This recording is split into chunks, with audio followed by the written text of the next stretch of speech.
سامنے کی بات ہے ترقی پسند تنقید. اب کون ایسا نقاد ہے جو اس کا نام بھی لیتا ہو؟ دوسری بات یہ تھی درسی تنقید. ہم کلاسوں میں جاتے ہیں اور پھر اردو نظم یا انگریزی نظم کا خلاصہ بیان کرتے ہیں اور طالب علم بھی خوش، ہم بھی خوش. نہ ان کے ذہن میں سے کوئی اچھی بات نکلتی ہے نہ یہ سمجھتے ہیں. تو میں اس پر کافی سوچتا رہا. آپ نے کہا کہ تنقید کی ضرورت کیا ہے؟ تنقید کی ضرورت اس لیے ہے کہ ساختیات والوں نے بھی کہا رائٹر لی ریڈر. ادب، اس کو موٹے الفاظ میں یہ کہا جا سکتا ہے دو طرح کے ادب پیدا ہوتے ہیں، ہائر لیول کا ادب اور عمومی نوعیت کا ادب. یہ بالکل واضح ہے، کوئی اس سے ناعلم نہیں. اب جو ہائر ادب پیدا ہوتا ہے اس کے لیے نقاد ناگزیر ہے. نقاد کا یہ مطلب نہیں کہ وہ اردو کا کوئی اس کے ساتھ رشتہ نہ ہو، تخلیقیت کا کچھ بھی نہیں، پھر اٹھائے قلم اور اس کو ایک کو ذبح کرے دوسرے کو زخمی کرے. یہ چیز تنقید سے اب بہت دور ہو چکی ہے. وہ بھی زمانہ رہا ہے جب رائٹرز کا جینا حرام کرتے تھے کرٹکس. 16ویں 17ویں 18ویں صدی اس کی مثال ہے. لیکن اب تنقید اس لیے اہم ہوتی جا رہی ہے کیونکہ ادب پارا جو بھی ہے وہ اگر علامتی نوعیت کا ہے، استعاراتی ہے اور اس طرح کا ایک طرح سے کنسیلڈ مختلف چیزوں سے، تو اس فن پاری تک پہنچنا، اس کو سمجھنا.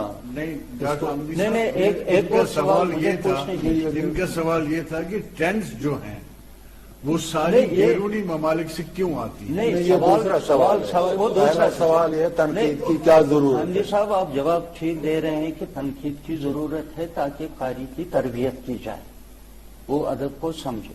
تو پھر اطلاع کی تنقید ہونی چاہیے، نظریاتی تنقید کی کیا ضرورت ہے؟ نہیں، نظریاتی تنقید تو عہد پارینہ کی چیز ہو گئی ہے. ترقی پسند تنقید ہمارے سامنے ہے، جدیدیت کی ہے. یہ دیکھیں میں آپ کو بتاؤں،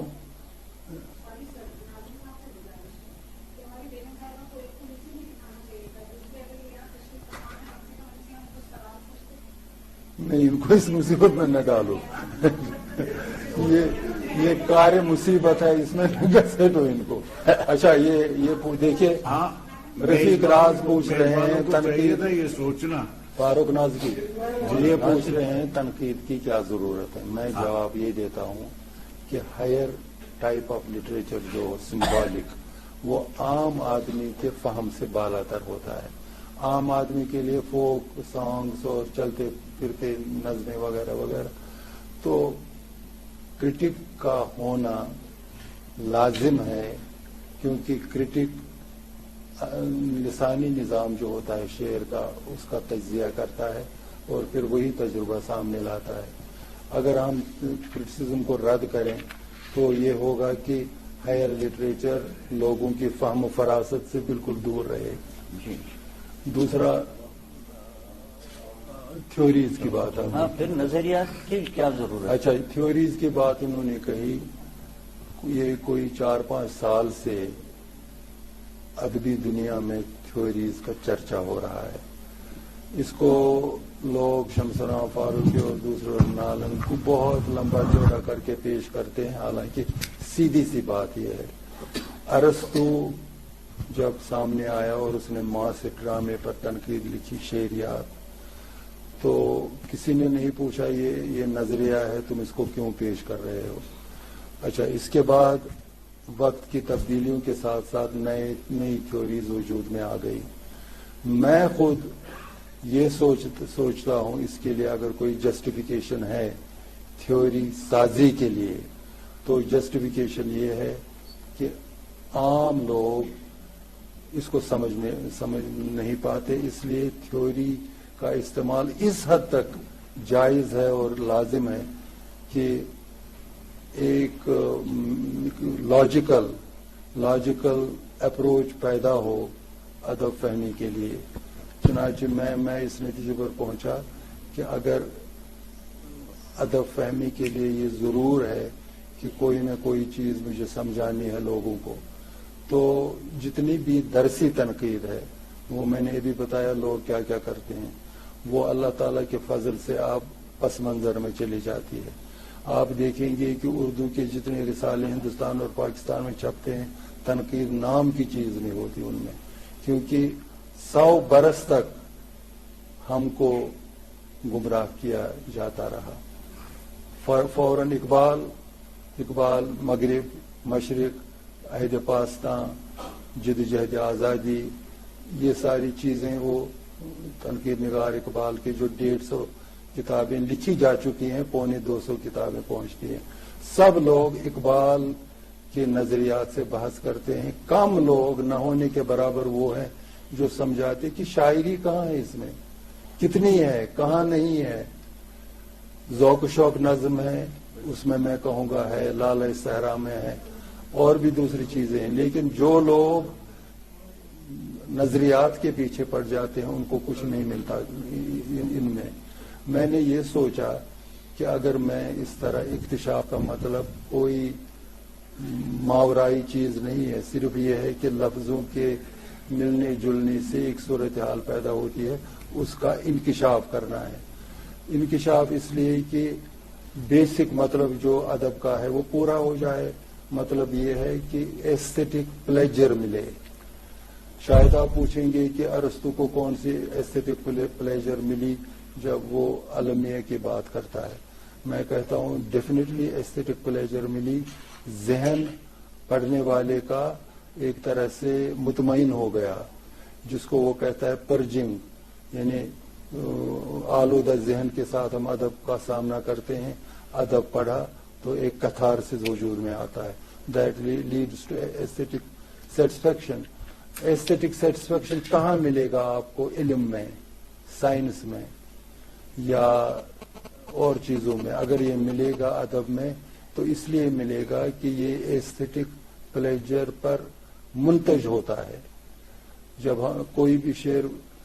دوسرا سوال تھا حمدی صاحب کہ ہم یہ ادبی کاروبار امپورٹ کا کاروبار ہے، تحریک امپورٹ کرنے کا.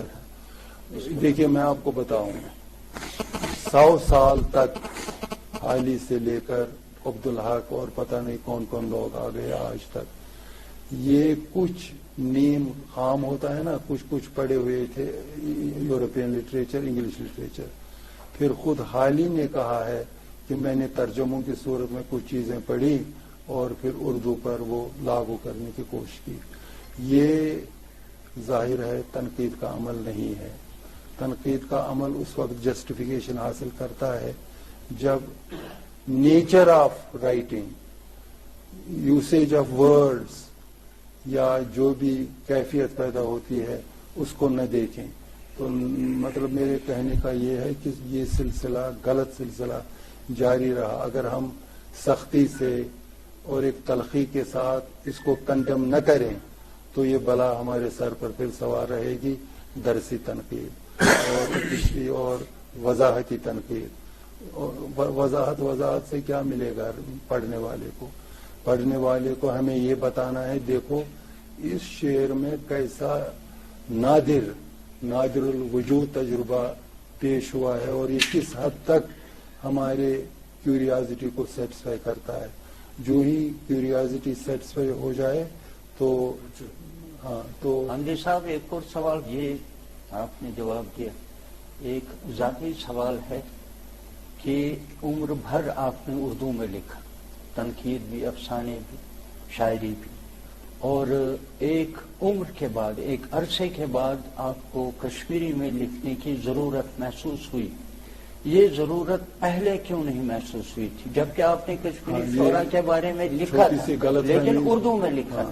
چھوٹی سی غلط فہمی یہ ہے کہ جب میں نے 1950 سے یا 49 سے لکھنا شروع کیا تو اس زمانے سے میں اردو میں بھی لکھتا رہا اور کشمیری میں بھی. یہ سامنے کیوں نہیں لا سکا میں؟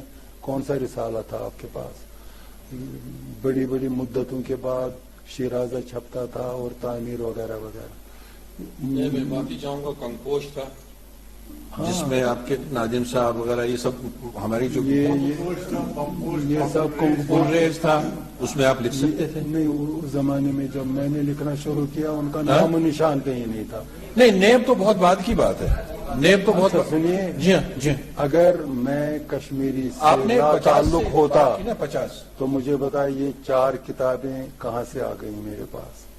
میں لکھتا تھا، جمع کرتا تھا اور سوچتا تھا کبھی وقت آئے گا. اردو میں میرا یہ پرابلم نہیں تھا، تقاضوں پر تقاضے وصول ہوتے تھے، آپ یہ چیز بھیجیے، وہ چھپتا بہت تھا، اس لیے میں مطمئن تھا فی الحال اردو چلے گا. پھر دیکھیں گے کشمیر ضرور. یہ عمر بھر کا انتقام مجھے لے رہے ہیں. دراصل مجھے موقع ملا ہے آپ بس سے پینل سے ایک سوال، بس یہ پینل ختم کر لیں گے، اس کے ابھی بعد آپ کے جو حال ہی میں جو شعری مجموعے آئے ہیں ان کو پڑھ کر بیشتر نظروں میں ایک بے نام خوف کا سا احساس ہوتا ہے، کیونکہ آپ نے وہ علامتیں، وہ ترکیبیں استعمال کی ہیں: اکیلا، تنہا، شجر، دریچہ، سایہ، سیاہ راہیں، سیاہ برف، تیرا برف، کالا پانی، وحشی ہاتھ، کالی آوازیں اور اس طرح کی. تو میں یہ جاننا چاہتی ہوں کہ یہ خوف زمانے کا ہے یا آپ کی ذات کا؟ معافی چاہتی ہوں، ذات کا ذکر اس لیے کر رہی ہوں کہ مسز حامدی نے جو آپ کی سوانح تحریر کی ہے اس میں انہوں نے کہا ہے کہ آپ کا مزاج صوفیانہ. جواب سے اگر خوف مجھے کہاں نوازے. سے آیا؟ خوف زدہ کون نہیں ہے اس دنیا میں؟ صوفی بھی خوف زدہ ہوتے ہیں. اور کشمیر میں، جموں و کشمیر میں ایک ایک شخص کے ماتھے پر خوف لکھا ہوا ہے. اور پھر یہ تو یہ ذات کا خوف نہیں. نہیں، خوف یہ خوف ہے. خوف ہے، اس کو اب ایکسپلین میں آپ سے نہیں پوچھ رہی. نہیں، خوف کو ایکسپلین تم بھی خوف کی شکار ہو اور آڈینس میں ہر آدمی خوف کا شکار. ہمیں اس خوف سے نجات دلاؤ، پھر شاید صورتحال بدل جائے. آپ میڈم سے کچھ پوچھنا چاہتی ہیں؟ ہاں، یہ ہے نا، مائکرو فون ہے، کیوں نہیں؟ معاف فرمائیے گا، میں اس لیے یہ سوال پوچھنا چاہ رہی ہوں کہ میرے شوہر بھی تشریف فرما ہیں کہ حامدی صاحب دنیا جانتی، پروفیسر حامدی کا تعارف ایک زمانہ، ایک کائنات، کل کائنات جانتی کہ ایز اے رائٹر ایک انسان کے ناطے ہی کیا ہے. میں اپنی عزیز سے پوچھنا شوہر کے ناطے ہی کیسے ہیں؟